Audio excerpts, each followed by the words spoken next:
आप ऐसे खुद देख सकते हो। और मेरे को पास अभी देखो, मेरे पास अभी मैंने प्रॉपर एक्सप्लेनेशन लेके आया हूँ मैं अच्छे से।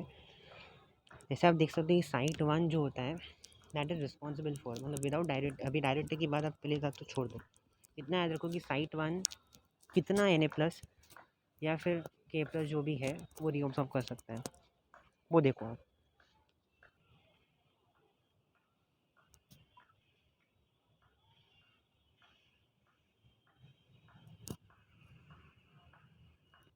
ठीक है, जो हमारा साइट 1 है तो वो कितना अब्जॉर्ब कर सकता है, इसमें लिखा हुआ है 65% of the filter loads of Na+Cl-। अब इसमें का 65% में से जो मेन 20 to 25% ऑफ Na+ है वो कौन आपको रीअब्सॉर्ब करवा के दे रहा है, आपका कार्बनिक अनहाइड्रेस। ठीक है, तो वो जो 20 to 25% है वो कौन आपको रीअब्सॉर्ब करके दे रहा है, कार्बनिक अनहाइड्रेस।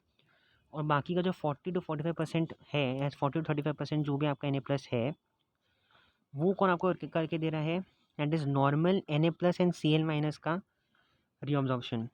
ठीक है ना, वो साइड में से जिसको हम बोलते हैं ना ऐसे, मतलब passive transport across the gradient, 40 to 45%।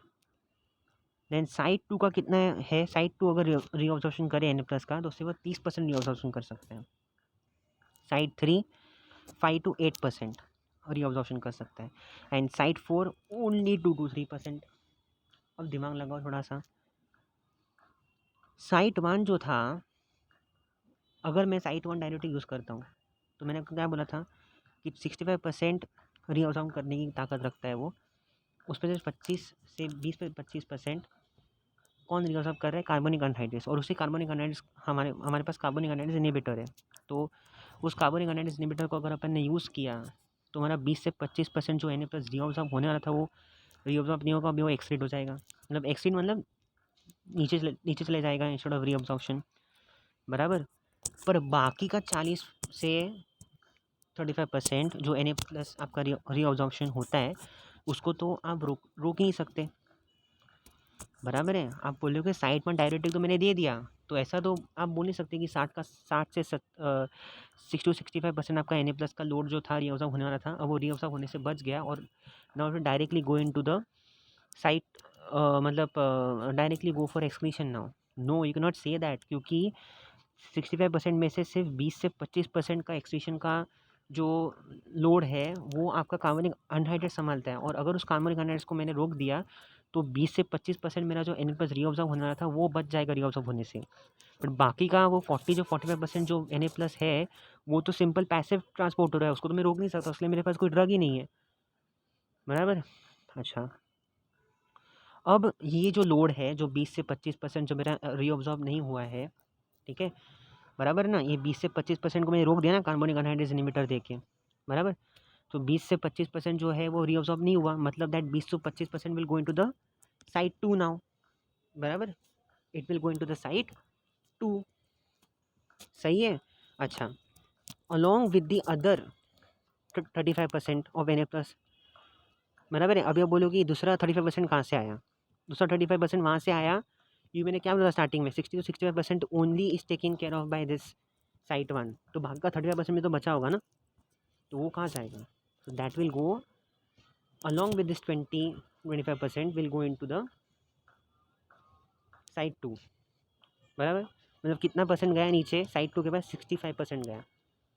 अब आप बोलोगे कि साइड 2 कितना लोड उठा सकता है, 30% का लोड उठा सकता है Na+ का रीअब्जॉर्प्शन का। तो अभी मैं बोलूँगा साइड 2 को कि भाई थोड़ा सा और काम कर ले, तो बोला चलो ठीक है 30 का मैं 40 कर लेता हूँ, तो उसने बोला कि 65% में से 40% को मैं रीअब्जॉर्ब कर लेता हूँ, बराबर। पर अभी उसने 40% को अगर रीअब्जॉर्ब कर भी दिया तो 20% तो भी बचता है, तो वो 20% कहाँ पर जाएगा, साइड 3 में। पर साइड 3 में बोला भाई मैं तो सिर्फ 5 से 8% ही से रीअब्जॉर्ब कर पाऊँगा। मैं बोला चल साइड 2 ने भी और काम किया, तू भी और काम कर ले। तो साइड 3 ने भी और काम किया और उसने बोला चल मैं 10 से 12% उठा लेता हूँ। तो उसने बोला कि 20-25% में से 10 से 12% Na+ में रीअब्जॉर्ब कर दूंगा। अब कितना बचता है, अब फिर भी 8 से 10 Na+ बचते हैं, बराबर। तो वो जाएंगे साइट 4 में। अब साइट 4 बोलता है मैं तो हार्डली 2 to 3% कर पाऊँगा, तो मैं बोलता हूँ चल मैं भी ओवरलोड ले लेता हूँ, मैं 4% उठा लेता हूँ। तो उसने क्या किया, वो 8 से 10 में से 4% उसने उठा लिया, और एक्सक्रीट कितना हुआ मोटा मोटा, सिर्फ 4%। तो साइट 1 डायरेक्टिक देख के मेरा क्या फ़ायदा हुआ, इतना डायरेसिस करके भी मैं साइट 1 डायरेक्टिक देख के क्या फ़ायदा हुआ, सिर्फ 4% एन प्लस मेरा एक्सक्रीट हुआ 100% में से, क्या ही मेरा वाटर निकलेगा। समझा? वापस रिपीट करता हूँ, मैंने क्या किया, साइट 1 डायरेक्टिक दिया, मुझे पता है साइट 1 डायरेक्टिक कितना लोड उठा सकता है एन प्लस का रीअब्जॉर्प्शन के लिए। It can only reabsorb 60 to 65% of the N plus, of the total N plus that is coming, बराबर। बाकी का जो 40-45% है वो दूसरे साइड करेंगे, साइट 1, साइट 2, साइट 3, बराबर। और उसको याद रखो आप, 30-35% जो मेरा बाकी का मतलब जो है वो साइट 2, साइट 3, साइट 4 संभाल लेंगे, बराबर है, वो उसको याद रखो। अभी इस 60-65% में से मेरे जो 20 से 25% है वो कौन संभाल रहा है, कार्बनिक anhydrase.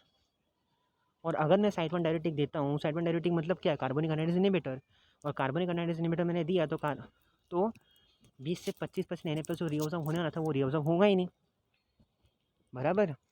It won't get reabsorbed and it will go for excretion to the site 2। अब आप बोलोगे 60 to 65% में से 20% मेरा रीअब्जॉर्ब होने से बच गया, बट बाकी का 40% तो रीअब्जॉर्ब हो गया ना, क्योंकि उस 40% को बचाने के मेरे पास कोई ड्रग नहीं है, तो बाकी का 40% जो है वो रीअब्जॉर्ब हो गया, बराबर। तो अब आप क्या करोगे, साइड 2 बस कितना जा रहा है एन प्लस 20%, और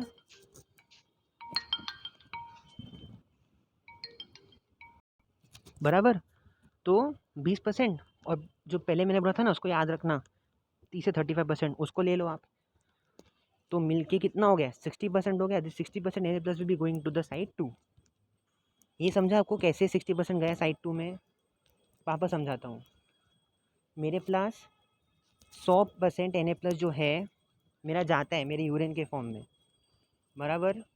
वो पहले रीच हुआ साइट 1 में, ठीक है, उसमें से 65% दैट इज 65% साइट 1 बोलते हैं, मैं उसमें से 65% रीअब्जॉर्ब करने का मैं जिम्मेदारी लेता हूँ।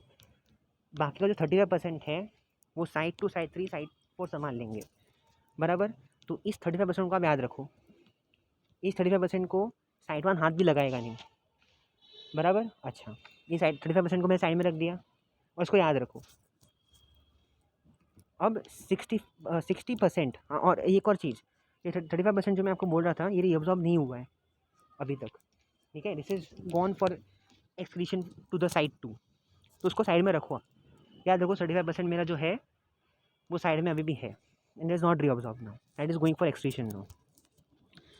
अब मैं बोलता हूँ 65% मेरा जो है साइट 1 बोलता है, मैं साइट 65% जो है एन प्लस को मैं रीअब्जॉर्ब करने का जिम्मेदारी लेता हूँ, बराबर है। 65% को रीअब्जॉर्ब करने का जिम्मेदारी मैं लेता हूँ अपने सिर पे, पर मैंने बोला नहीं, I will give site 1 diuretic here, so that is 60-65% N plus reabsorption stopped, बराबर है। बट मुझे पता है कि कार्बनिक अनहाइड्रेस जो है वो सिर्फ 20 से 25% को रीअब्जॉर्ब करने का ताकत रखता है, और बाकी का जो 40% है, बराबर, वो कौन रीअब्जॉर्ब करता है, passive transport, N plus C N H passive transport. तो अगर मैंने साइट 1 डायरेक्टिक्स दिया भी तो किसको रोकेगा, मेरे कार्बनिक अनहाइड्रेस को रोकेगा, और अगर रोका भी तो कितना बचेगा मेरा एन प्लस, 20 से 25% एन प्लस मेरा बच जाएगा रीअब्जॉर्प्शन से, बराबर। पर बाकी के 40% को मैं रोक सकता हूँ क्या, नहीं, क्योंकि वो पैसिव ट्रांसपोर्ट से जा रहा है, उसको मेरे को रोकने के लिए मेरे पास कोई ड्रग नहीं है, बराबर। तो ये 25, और जो पहले का मैं आपको बोला था 35% वो अब तक रीअब्जॉर्ब नहीं हुआ है, उसको प्लस कर दो, कितना हो गया 55 to 60%। अब ये 55 to 60% मिल के पूरा एन प्लस आपका जाएगा साइड 2 में। साइड 2 में एक बार चला गया वो, साइड 2 बोलेगा चल यार मेरे पास तो इतनी ताकत है कि मैं 30% को ये संभाल सकता हूँ, I can only reabsorb 30% of this. पर मैंने बोला चल साइड 2 थोड़ा और काम कर ले, थोड़ा ओवरलोड ले ले, बोलेगा चल मैं 40% उठाने का कोशिश करता हूँ, तो बोलता है साइड 2 बोलता है 40% को मैं रीअब्जॉर्ब करने को तैयार हूँ, बराबर। तो 40% रीअब्जॉर्ब हो गया, बाकी का बचा कितना 20% एन प्लस। अब वो 20% एन प्लस चला गया साइड 3 के अंदर, साइड 3 बोलता है मेरे पास तो कितनी ताकत है, सिर्फ 5 to 8% उठाने की। पर उसने बोला चल मैं ओवरलोड कर लेता हूँ, मैं 10% उठा लेता हूँ। 10 उठा लिया, कितना बच गया? 10। और वो 10 गया किसके पास? साइड 4 के पास। साइड 4 कितना संभाल सकता है? 2 to 3% से रीअब्जॉर्ब कर सकता है। बोलेगा मैं ओवरलोड कर लेता हूँ, मैं 5% उठा लेता हूँ। तो एंड में कितना बचा? 5% NaCl। तो साइड में डायरेटिक देने पर सिर्फ 5% NaCl में एक्सिट हो रहा है, बराबर। अब आप सेकेंड सिनेरियो, तो आपको समझ में आया साइड में डायरेटिक्स क्यों एफिकेशियस नहीं है? क्योंकि अगर मैं दूँ भी तो भी सिर्फ 5% NaCl मेरा निकल रहा है बॉडी में से, बाकी 95% तो रीअब्जॉर्ब हो रहा है, समझा? Now what if I give side 2 diuretic instead of side 1?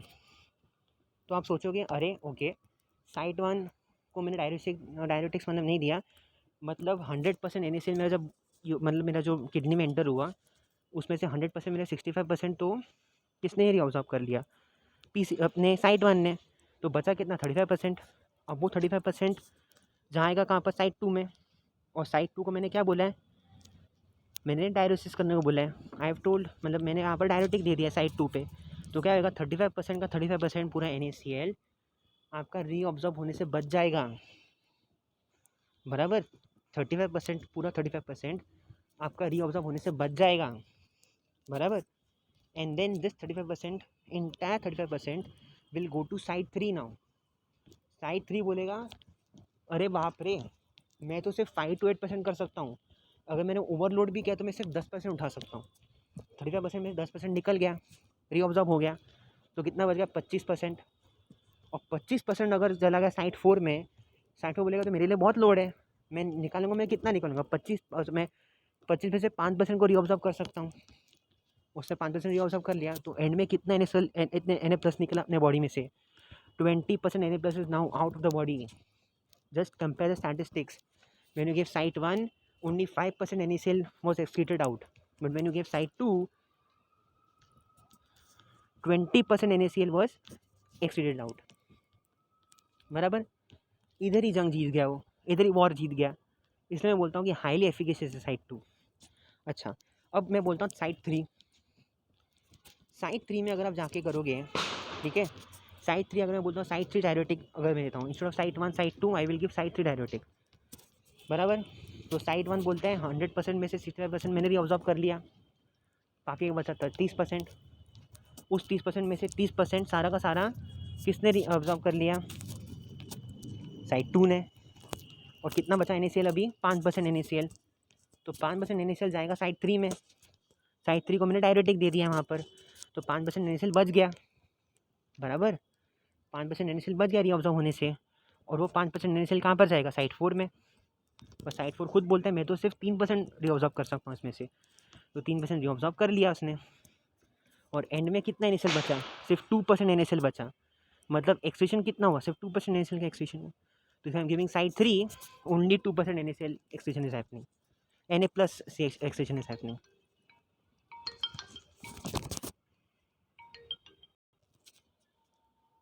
तो अभी आपको समझा कि क्यों साइड 2 मेरा एफिकेशियस है।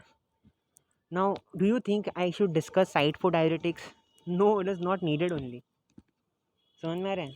साइड 4 डायरेटिक्स भी दिया तो भी 1% NaCl Na+ ही से एक्सक्रीट होगा। तो हाईली एफिकेशियस कौन सा है? साइड 2। समझ में आया अभी?